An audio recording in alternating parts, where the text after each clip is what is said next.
Hi, I'm Laura from The Butterfly Mother. This is Sarah from Lotus Petal Family Support. We make videos about parenting and mental health. Today is the last day of UK Maternal Mental Health Awareness Week, and this is our last video in that series. And our topic is going to be 10 things you can do to stay positive during recovery from postnatal depression and anxiety. As with most therapy and self-help techniques, these tips that we're about to share with you will take time and they will take practice. I know it can be really frustrating because you just want to feel better now, but with time and with practice, these things will become more natural, and you will find that they really do start to help. So tip number one for staying positive during recovery is that self-care is vital. Self-care is an expression that I hadn't even heard of before I became mentally unwell, and it's now something that I realise is incredibly important, and is something that helps me to stay well as trying to get well in the first place. Self-care basically just means me time, and it's unique to every single person. So something that is self-care to me is going to be different for Sarah and different for you. So it's all about finding what makes you feel good, finding ways to take care of both your mind, your body, everything about you, to kind of replenish an empty cup. So just to give a few examples of what I find useful in self-care, I do a lot of colouring, I do meditation, I listen to music, I watch YouTube, and I do lots of physical self-care as well, just making sure, moisturising and taking care of myself physically, and all of those things really help to replenish me when I'm really struggling with my mental health. Sarah, have you got any self-care that you do? I love anything which regarding health and beauty, so I like doing my nails, and that's something easy that can take 5 minutes. Even just having a longer shower, so I used to do it on a Sunday where I'd say to my husband, right, I'm going to go have my nice shower now, so I'd spend time having a shower without the kids in there. It can be little simple things like that, or sometimes it'd be something like buy myself like flowers, or it'll be get myself, when I go to do the food shop, I might buy something, a treat to eat. It can be something really simple, just something nice that makes you feel good. I think what you said about the kids as well is really important. Obviously it's a lot harder to get self-care when you've got small children running around, so it's important to say it doesn't have to be something massive, it doesn't have to be a spa weekend. The thing that really helped me when I was recovering from postnatal anxiety is that I would obviously be with my son and I'd feel anxious all day, and then as soon as my husband came home, he was brilliant, I would hand the baby over to him, and then I would literally just get 10-15 minutes while he bathed him just to lie on the bed or sit on the couch and do something that I wanted to do. So it doesn't have to be anything massive, it can just be a small amount of time. Okay, tip number 2. It's really important to remember that recovery is very much like snakes and ladders. So you may find that you're progressing really well, and then you might have a bit of a setback. It might be just that you have a bad few days, or you start to really struggle with your anxiety again. It's really important to remember that although you may take a few steps back, you're never back at the beginning. So recovery is very much ups and downs. You'll have good days, you'll have bad days, but stick at what you're doing, keep doing the things that are helping you, and then you will find that the good days are starting to outweigh the bad. Tip number 3 is to surround yourself with positive people and to avoid negative, draining people. Obviously there's certain people in your life that is going to be a lot more difficult to avoid, family members, etc.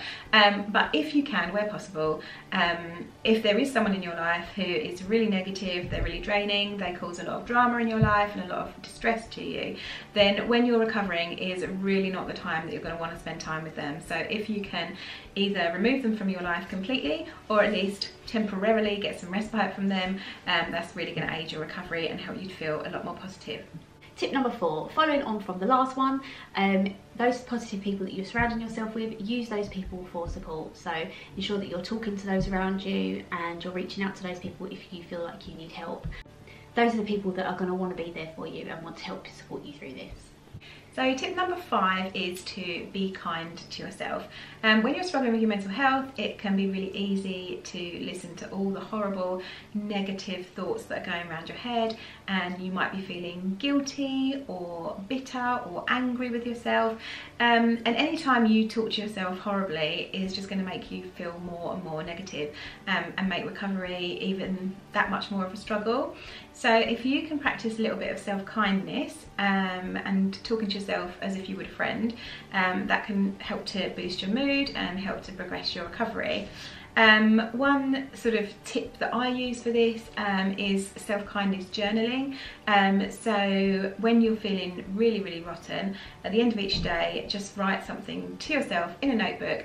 And you don't have to believe it, but if you just put, you know, you did a great job today, or you went somewhere you didn't want to go, or whatever it is that you've achieved that day, write something nice about yourself or about what you've achieved that day. And even if you don't believe it, it will help to seep into your brain and give you that little positive boost. Also, try to take on board positive comments and compliments from other people in your life.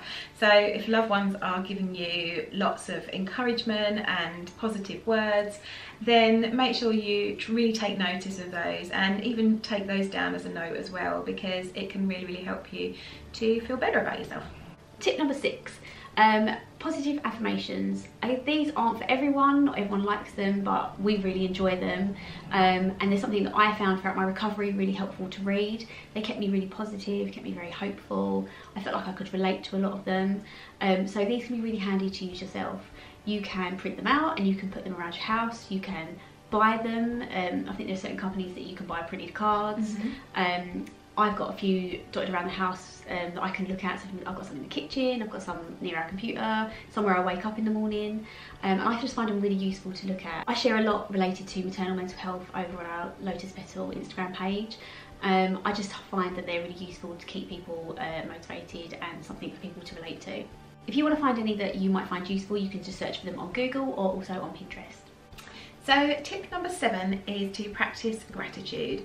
This is, for me personally, probably the single-handed best method I have found for staying more positive and for turning my thoughts around and just generally feeling better during recovery.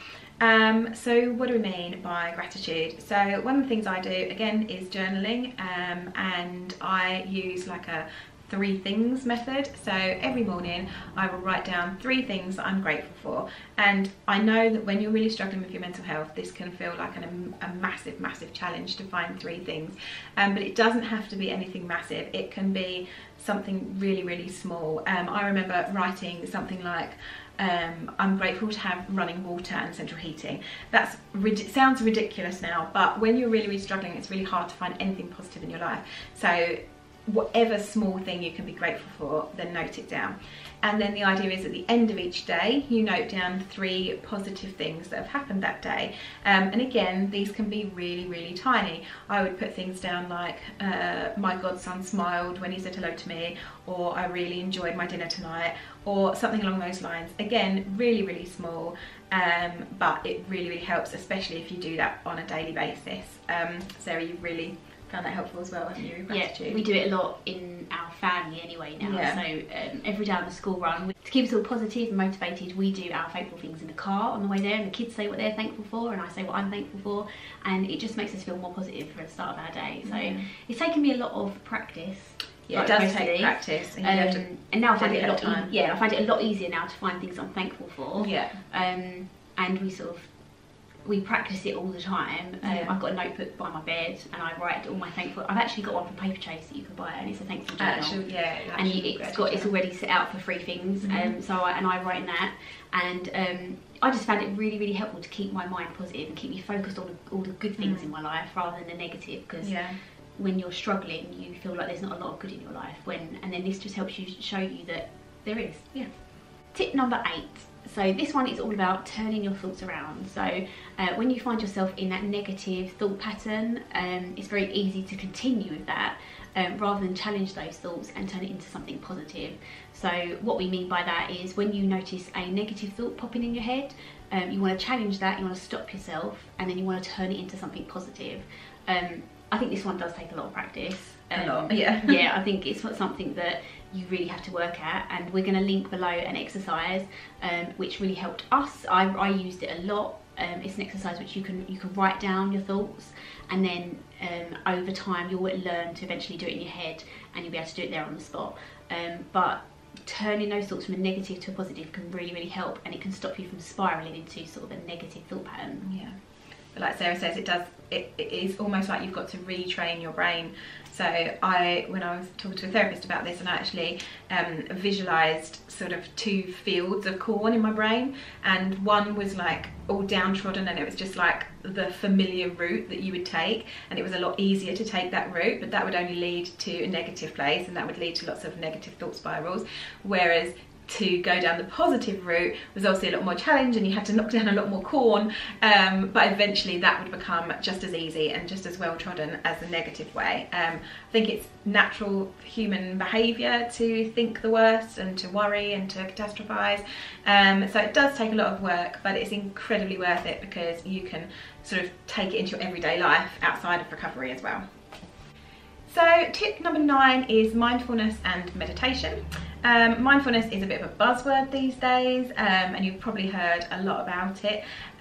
Before I was poorly, meditation was just something that hippies and monks did, but now it's something that I try to do on a really regular basis and that I find really, really helpful. So first of all, mindfulness really just means living as much as you can in the present moment, and one of the things I learned during recovery is that if you dwell on the past, you're just going to be reliving things that are unpleasant, and if you worry about the future, that's just going to cause more anxiety. Whereas if you can focus always, or as often as possible, on the right now, that can have a really positive impact on your mental well-being, because you're not dwelling on anything and there's nothing to worry about because you're only focusing on this moment. Meditation kind of takes it one step further, and you actually practice meditation whilst being mindful, and there's loads and loads of guided meditations on YouTube or on apps like Headspace or Mindful Life Journeys that will have lots and lots of different meditations, so you can choose one that's relevant to you. Quite often they will be an anxiety or depression topic, and they will guide you through exactly what you need to do. It's not actually as difficult as you might expect it to be. Again, it just takes practice, and it's not as time consuming as you'd think. You don't have to sit there on a pillow like this doing, you know, meditating for hours on end. Literally 5 to 10 minutes each morning can really help you out. And our final tip is looking after your physical well-being as well as your mental well-being. So this can include making sure you get enough sleep, and also it can include exercise and eating healthily. As parents, we all know how difficult it is to get a decent night's sleep, but sometimes it can really help if you can get an early night. I know that's easier said than done, but we can try, can't we? Or one thing that we used to do is we used to take it in turns to have laying at a weekend. Yeah. So on a Saturday my husband would, and on a Sunday I would, and we take it in turns, so at least one of us, we got a little bit of sleep. And that was actually really helpful. When we talk about exercise, we don't really need to be in the gym 3 times a week. These can be simple things such as walking. Me and my kids like to have a dance around the kitchen. It's just getting yourself active in a way that you enjoy, because exercise has been proven to be really good for mental health, as has eating healthily, and pains me to say that. I love eating all the wrong things, and I wish that pizza was the best thing you could eat for your mental health, but it's not. Eating healthily is really beneficial to our mental health, as well as drinking lots of water. Sarah and I have both got various blog posts all about staying positive, so we'll make sure we have linked all of those down below for you guys. And that's the end of Maternal Mental Health Awareness Week. If you want to know more details, then please do visit the Perinatal Mental Health Network Facebook page, and you can watch all of the recaps and read all of the blog posts, and hear from all of the experts from earlier in this week. We hope you found this week's content useful. Please do share our videos for anyone else who you think might find these videos helpful. Please do like and subscribe to our page, and we will see you in future videos.